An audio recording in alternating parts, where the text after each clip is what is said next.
سلام دوستان، امیدوارم که حالتون خوب باشه. امروز با هم میخوایم راجع به چالش هایی که معمولا وقتی مهاجرت میکنید باهاش مواجه میشید حرف بزنیم تا اگه دو دلید یا نمیدونید تصمیم درستیه که مهاجرت بکنید یا تو همون جایی که هستید زندگی بکنید بتونید بهتر تصمیم بگیرید. اولین چالشی که وقتی مهاجرت میکنید باهاش مواجه میشید اینه که شما باید همه چیز رو از صفر شروع کنید.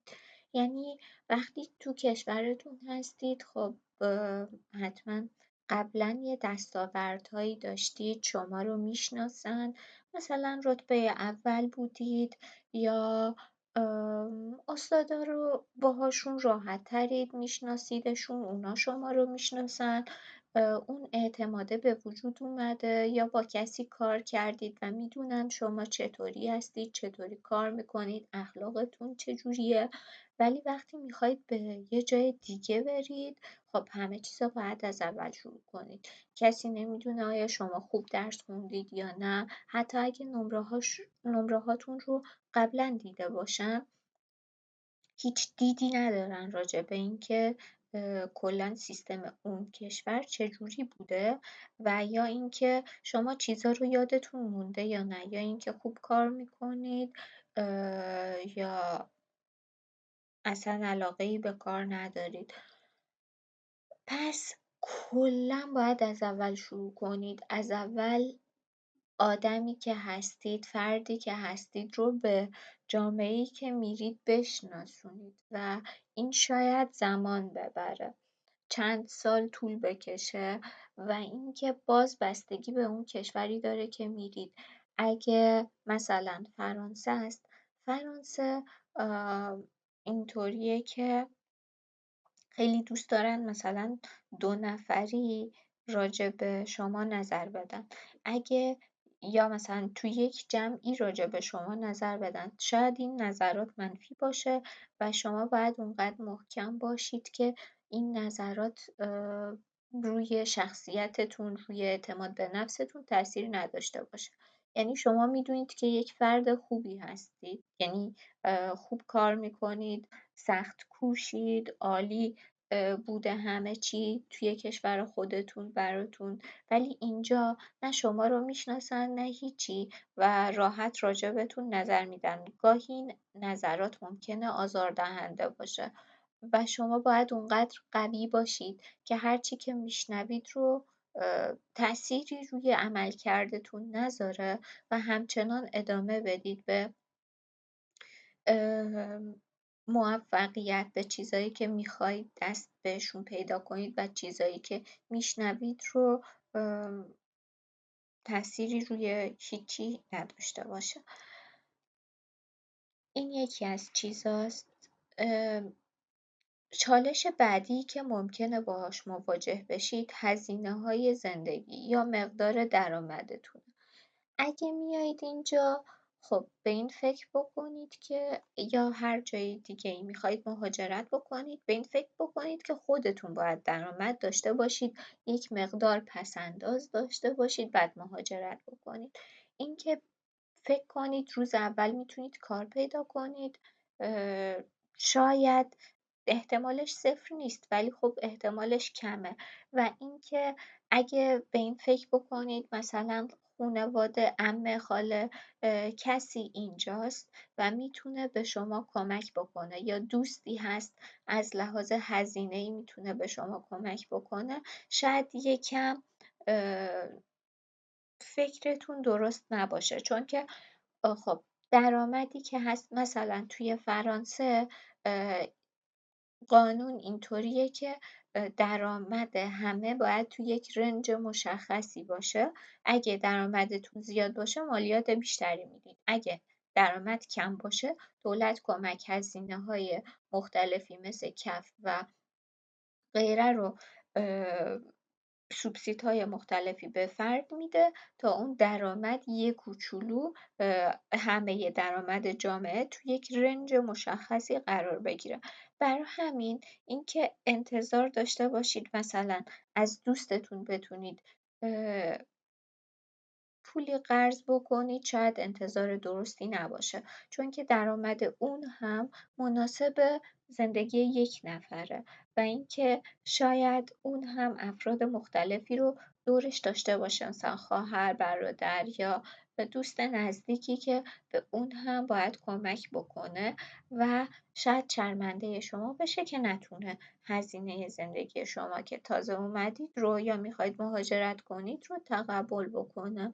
پس خودتون به فکر پسندازی بر خودتون باشید. اینکه با پسنداز صفر باشید بیاید یکم غیر واقعیه و پسنداز معمولا وقتی از یک شهر به یک شهر دیگه مهاجرت میکنید یا حتی با اولین اسباب کشی اون ماه اول و ماه دوم یک مقدار هزینه‌های زندگی از چیزی که مد نظرتونه بیشتر میشه، چون که مثلا 2 بار باید هزینه ودیعه و اجاره رو بدید. ودیعه گاهی 1 برابر اجاره است، گاهی 2 برابر اجاره و یا یه سری وسایل دیگر رو باید تهیه بکنید که حالت عادی اگه مثلا ماه دوم سوم باشه اون وسایل رو دیگه لازم نیست تهیه بکنید. پتو، بالش، قابلمه یا یک سری چیزای دیگه، وسایل ضروری زندگی.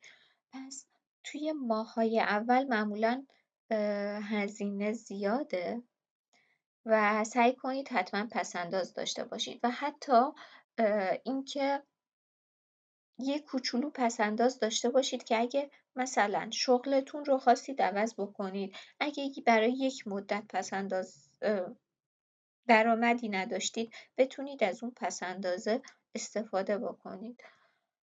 و خیلی روی اینکه بقیه بتونن بهتون کمک بکنن توی تأمین هزینه‌های زندگیتون وقتی مهاجرت کردید حساب باز نکنید، چون واقعا شرایط زندگی و درآمد برای یک نفره و سخته که هزینه زندگی یکی دیگرم تقبل بکنه فرد. دوری از خانواده و دوستان. اگه فردی هستید که خیلی وابسته خانواده است یا هر روز با دوستاش بیرون میره و دوست داره تو جمع باشه، همیشه جمعای خانوادگیشون خیلی گرم و صمیمی بوده و خیلی براش سخته تنها زندگی بکنه، شاید یه کوچولو باید به این فکر بکنه که آیا مهاجرتش درسته، تصمیم درستیه یا نه.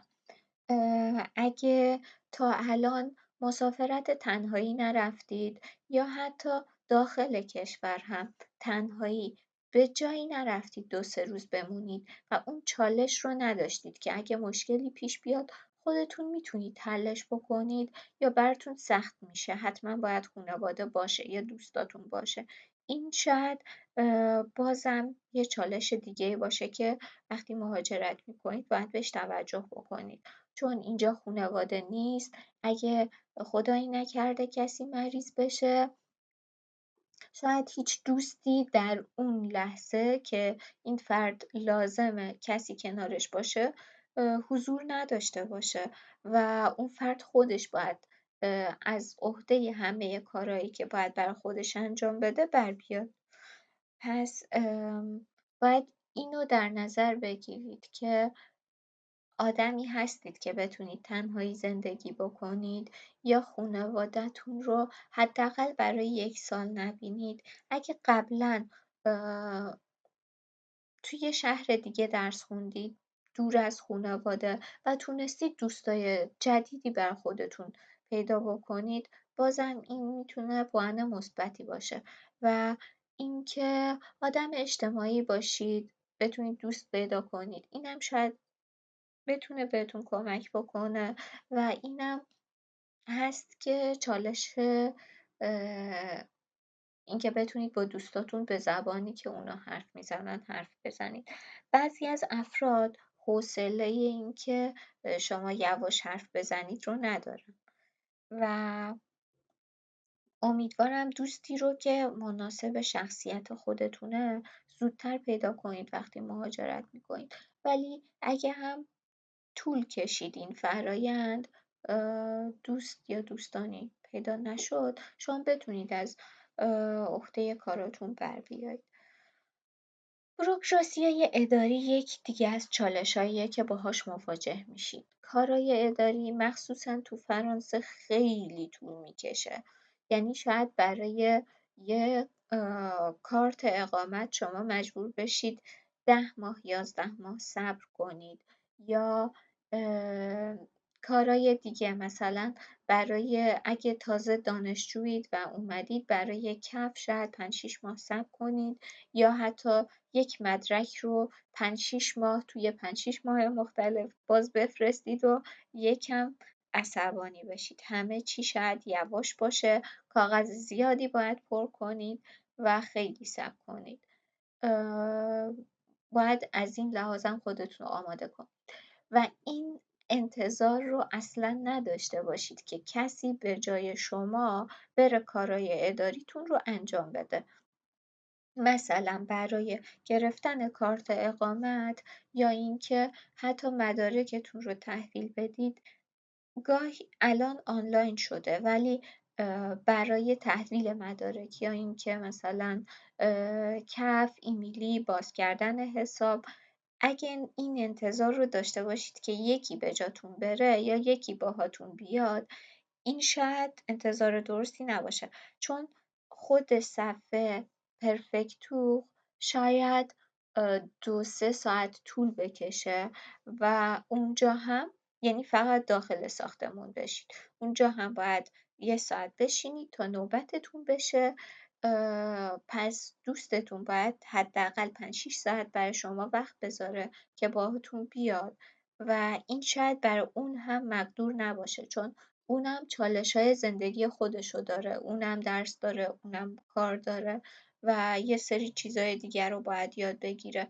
پس اینکه خودتون باید همه چیز رو انجام بدید. اگه سطح زبانتون خوب نیست، سعی کنید تقویتش کنید و این انتظار رو هم نداشته باشید که مثلا اگه شما مسافرتید کسی بیاد به جاتون بره توی صف 3 ساعتی وایسه که کارتتون رو بگیره، چون گاهی به لازم اون اداره‌ای که هست چهره فرد رو ببینه و این امکان وجود نداره که مثلا دوستی بره، چون کارت اقامت رو مطابقت میدن با چهره فرد، بعد کارتش رو میدن و کارت اقامتش رو ازش میگیرن. پس اگه خواستید برید ایران و از یک دوستی نمیتونید بخواید که بره کارتتون رو بگیره، چون کارت اقامت شما با شماست و دوستتون باید 3 ساعت وایسه که اون خانومه بهش بگه یا آقای بهش بگه که من نمیتونم کارت رو به تو بدم چون کارت اقامت قبلی رو نداری و چهرت هم مثل چهره کسی که روی عکس نیست. کلا قوانین فرانسه چیزی نیست که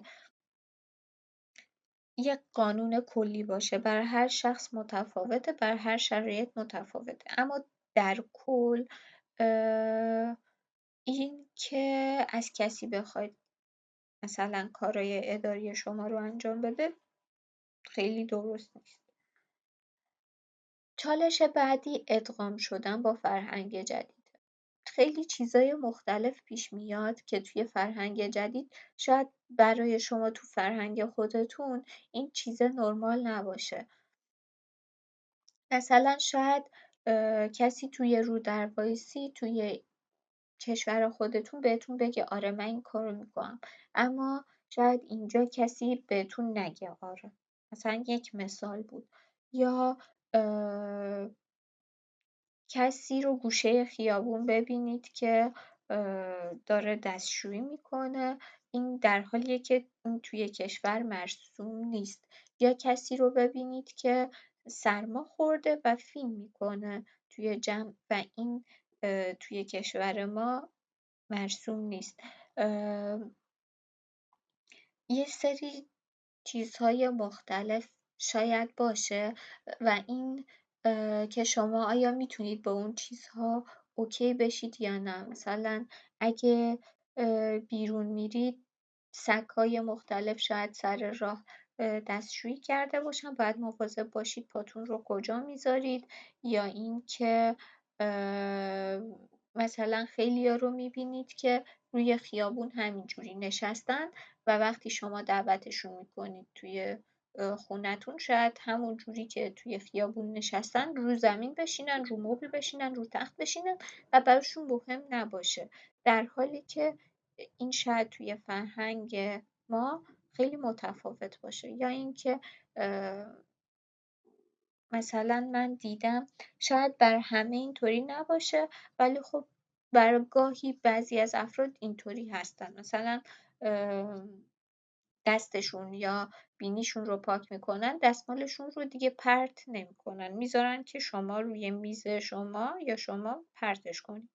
یعنی چیزهای مختلف، تضادهای فرهنگی متفاوتی هست که باز هر فرد از کشور مختلفی این تضادهای مختلفی رو با خودش داره و اینکه شما بتونید اون تضاد رو هضم کنید یا باهاش اوکی بشید، بازم به خودتون ربط داره. مثلا شاید برای شما اوکی نباشه از دوستتون بخواید که برید خونهشون تو کشورش 2 هفته بمونید، ولی برای یک فرد دیگه از یک کشور دیگه خیلی راحت باشه و برای شما شاید سوء استفاده از دوستتون باشه که از دوستش خواستید بدون اینکه دوستش رو بشناسید برید خونهشون و اونجا بمونید. یه سری چیزای مثل این. پس اینکه خودتون رو بتونید چقدر وفق بدید مهمه. زبان و لهجه. اگه میخواهید به اروپا مهاجرت کنید، اینو بدونید که انگلیسی زبان دوم میشه و زبان اون کشور رو باید حتما یاد بگیرید، چون که مشکلات مختلفی شاید به وجود بیاد و توی موقعیت‌های مختلف شما نتونید از انگلیسی استفاده کنید. مثلا اگه برای خرید میرید، خب فروشنده مجبور نیست، ولی خب میتونه باهاتون انگلیسی حرف بزنه اگه بلد باشه. ولی اگه خدایی نکرده یه موقعیتی پیش اومد در بیمارستان یا دکتر، شاید اون دکتره اصلا هیچ زبانی به جز اون زبان کشور خودشون رو بلد نباشه. پس این یک چالش میتونه براتون باشه.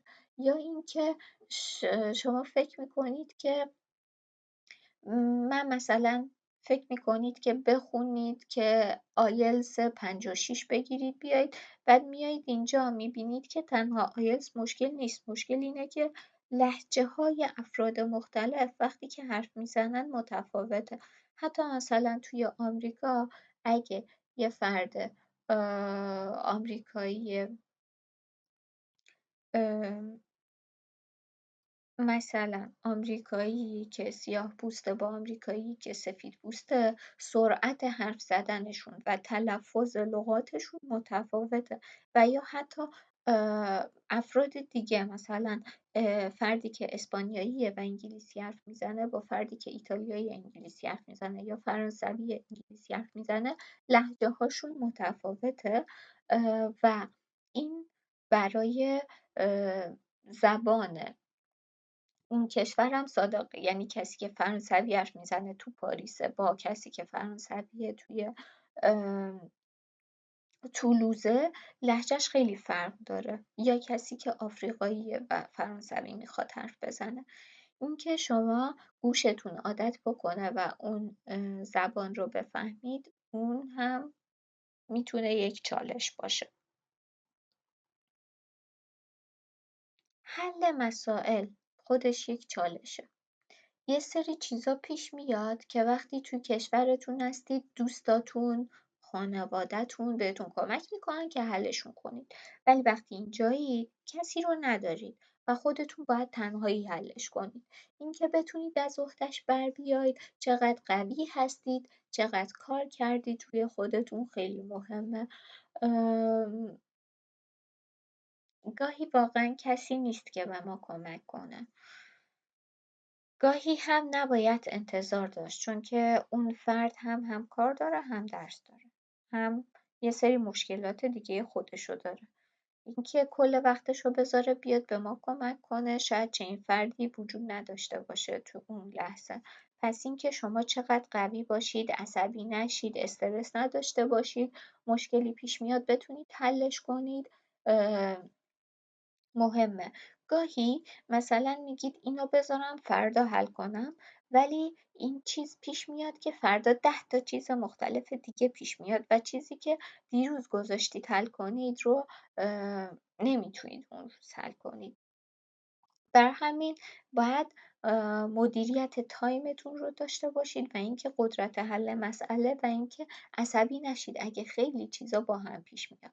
مثلا گذاشتید امروز اگه دکترایید گذاشتید مقاله فلان و فلان رو بخونید، روی مدل فلان و فلان کار کنید، یه دفعه یه ایمیلی میاد چرا مدارک فلانتون درست نیست توی پرفکتو و شما 5 ساعتتون رو فقط باید بذارید که برید اونجا یا مثلا برید کف یا ایمیلی یا هرچی یا خوابگاه و اون چیز رو حل کنید و این باعث میشه که از درستون عقب بیفتید و باید اون مدیریت زمان و اون مدیریت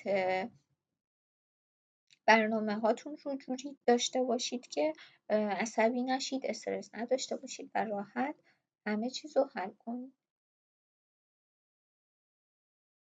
وقتی به کشور دیگه‌ای مهاجرت می‌کنید یه سری چالش‌های مختلف هست که همیشه پیش میاد و یه سری چالش‌هایی هست که تموم نمیشه. مثلا کارت اقامت. وقتی که کارت اقامت 1 ساله صادر میشه شما تا بخواید گاهی 9 ماه صبر میکنید که بیاد، بعد وقتی میاد 3 ماه دیگه تاریخش میگذره و باز باید صبر کنید که کارت اقامت بعدی بیاد یا قصه پیستون مشکل داره و بازم باید صبر کنید که قصه پیسه رو حل کنید، صبر کنید قصه پیسه بیاد که بتونید مسافرت برید یا برگردید ایران خانواده رو ببینید یا چیزای مختلف. وقتی که مهاجرت میکنید خودتون رو باید برای چالش ها و موقعیت های جدید آماده کنید. مثلا امروز توی یک دانشگاهی کار میکنید، قرارداد لازمه برای تمدید بر پرفکتو، ولی دانشگاه قرارداد رو نمیفرسته چون بوروکراسی اداری میگه که تو باید 4 ماه 5 ماه صبر کنی تا قرارداد بیاد و از اون ور پرفکتو میگه که تو قرارداد کاری نداری باید از کشور بری. چالشی که پیش میاد چیکار باید بکنید؟ قرارداد ندارید یا کار دارید قرارداد ندارید و برای اجازه اقامتتون داره تموم میشه. بر همین چالش‌های مختلفی هست که کلا تموم نمیشه، باید بتونید که قدرت حل مسئله‌تون رو افزایش بدید. چقدر میتونید استرستون رو کنترل بکنید؟ گاهی و اینکه آیا از اینکه زندگیتون یک روتینی داشته باشه، همه چی مثلا ثباتی داشته باشه، هر روز یه سری کارا رو انجام میدید همون رو فقط انجام بدید، یا دوست دارید ماجراجویی کنید، چالش داشته باشید، یه زبان جدید یاد بگیرید، یه ورزش جدید، یک نرم افزار جدید یاد بگیرید که باهاش داده‌هاتون رو بنویسید، یه روش جدید برای آسون کردن زندگی خودتون یا بقیه یاد بگیرید. این میتونه نکته‌ای باشه که بهتون کمک بکنه که آیا مهاجرت رو دوست دارید یا نه. خود مهاجرت یه سری چیزها رو پیش میاره که استرس داره. اینکه شما چجوری مدیریتش بکنید مهمه. اینکه فکر بکنید که همیشه یک روتینی هست که میتونید هر روز یا هر سال اون رو داشته باشید وقتی مهاجرت میکنید. این شاید براتون پیش نیاد چون که حتی اگه زبانتونم عالی باشه گاهی یک چیزایی پیش میاد که خودش هم وقت میگیره. همین که باعث اون ماجراجویی میشه، گاهی خوب گاهی بد. گاهی هم مثلا بعضی افراد خودشون دوست دارن برای خودشون چالش درست کنن، یا مثلا تو فرانسه بودن یه مدت گذشته اون ثبات رو دوست ندارن، دوست دارن مثلا برن ایرلند زندگی کنن، ببینن تجربه اونجا چجوریه، چالش های اونجا چجوریه، چجوری میتونن باهاش خودشون رو وفق بدن. این هم هست. باید بدونید که چقدر دوست دارید زندگیتون ثابت باشه، چون خب توی خونه همه با زبان فارسی حرف میزنن یا زبان محلی اون منطقه‌ای که هستید، ولی در هر صورت میتونید با فارسی هر جایی که مسافرت بکنید تو ایران مشکلتون رو حل بکنید. ولی این چیزی نیست که مثلا بشه مثلا اگه فرانسه‌تون عالیه توی فرانسه زندگی میکنید نمیتونید با مهاجرت به نروژ مثلا بتونید از اون فرانسه استفاده شاید بشه کرد، ولی اینکه مسائلتون رو باهاش حل بکنید توی جامعه، مثلا میرید خرید دکتری لازمه یا هر چیزی، نمیتونید با فرانسه اون مشکل رو حل کنید و شاید اون زبان جدید چالشتون بشه و باعث بشه که روتین روزانه‌تون رو عوض بکنید. انگیزه‌تون برای مهاجرت چیه؟ و اینکه چجوری میخواید زندگیتون رو تغییر بدید.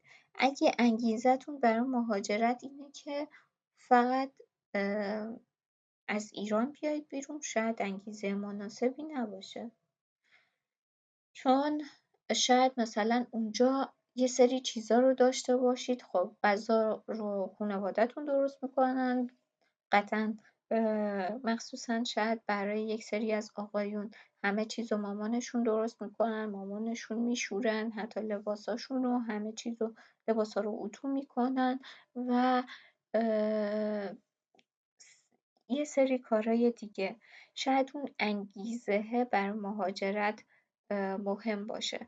شاید مثلا وقتی ایران هستید خیلی مسافرت میرید، دارید لذت میبرید و همه چی براتون عالیه، کار خوبی دارید، درآمد خوبی دارید. وقتی میخواید اون موقعیت جغرافیاییتون رو تغییر بدید همه چیز از صفر شروع میشه.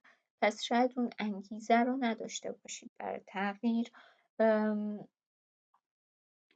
یا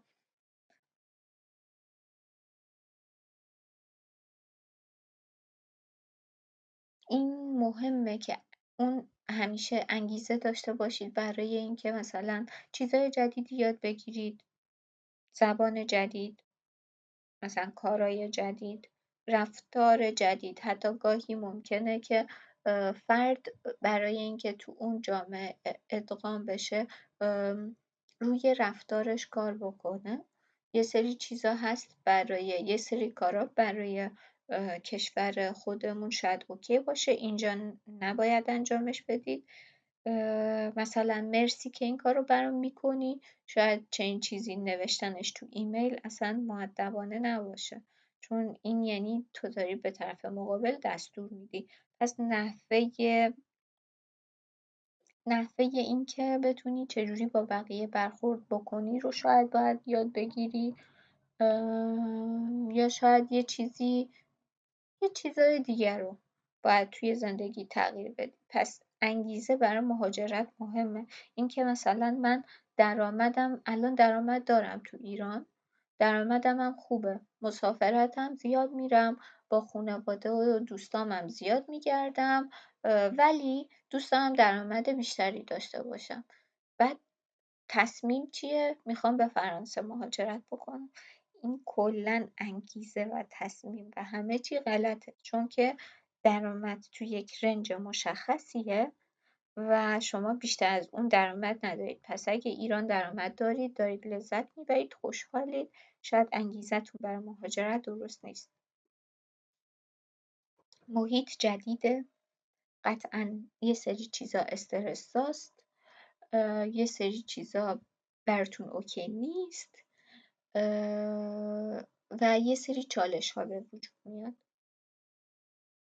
باید سعی کنید خودتون رو وفق بدید.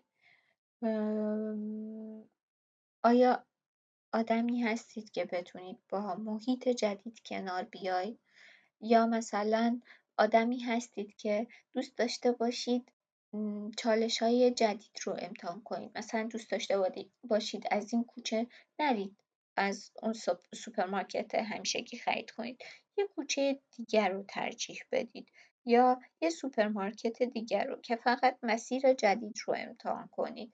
یا مثلا دارید کد مینویسید، بگید این کد رو ننویسم اینجوری بنویسم چی میشه؟ یا از این نرم افزار استفاده نکنم از اون یکی استفاده بکنم چی میشه؟ آیا آدمی هستید که خودتون بخواید یه سری چیزا رو تغییر بدید توی زندگیتون ببینید کلا چی میشه یا نه؟ از این لذت میبرید؟ اگه آره، خب شاید مهاجرت کردنتون لذت بخش باشه.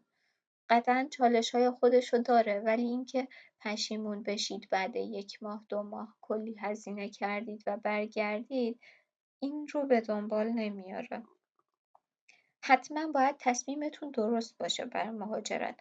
مثلا کسی که میخواد از خانواده‌اش فرار کنه، با خانواده‌اش دعوا شده و همین میخواد مهاجرت کنه، بعد پا میشه میاد و می‌بینه که خب الان خونوادش نیست، هیچ دوستی نداره، همه چی جدیده، زبان جدیده، یه سری کارهای اداری باید انجام بده، درس بخونه، درآمد نداره، از اون ور با خونواده قهر پول نداره، برمیگرده ایران کلی هم خرج میکنه، کلی ضرر میکنه و باید تصمیمتون درست باشه. بر همین باید بدونید که اون محیط جدید رو آیا میتونید چیزای مختلفش رو با شخصیت خودتون وفق بدید، براتون اوکیه؟ یا اگه هم براتون سخته، چه عادتهایی رو باید توی خودتون ایجاد بکنید که اون محیطه که انتخابش کردید براتون لذت بخش باشه، نه اینکه هر روز بشینید استرس بکشید، گریه بکنید و چیزای دیگه.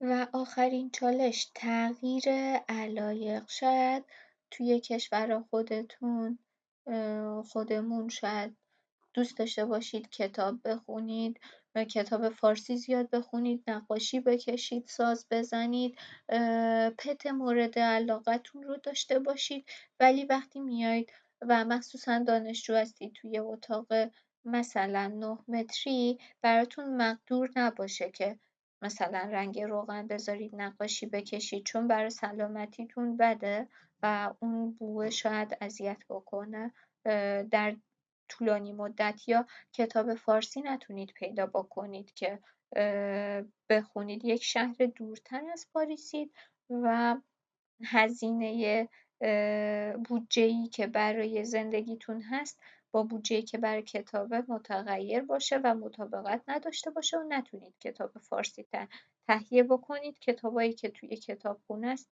معمولا اگه توی شهر دوری باشید نسبت به پاریس کتاب‌ها فرانسویه. پس علایقتون شاید نسبت به کتاب خوندن تغییر بکنه، اون ادبیاتی که تو کتاب هست متفاوته، زبانش متفاوته، حتی انگلیسی شاید نتونید کتاب پیدا بکنید.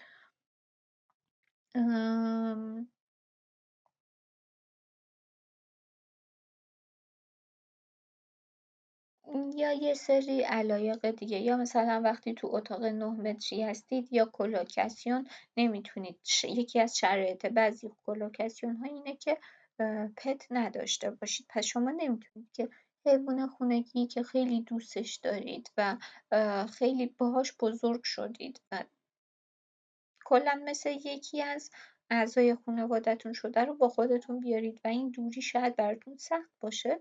پس اینکه چجوری بتونید علایقتون رو تغییر بدید، شاید براتون سخت باشه. اگه براتون سخته یکم بیشتر فکر بکنید نسبت به اینکه میخواید مهاجرت بکنید یا نه. امیدوارم که توضیحات کامل بوده باشه. باز اگه سوالی داشتید بپرسید و خیلی موفق باشید. امیدوارم بهترین تصمیمات رو بگیرید.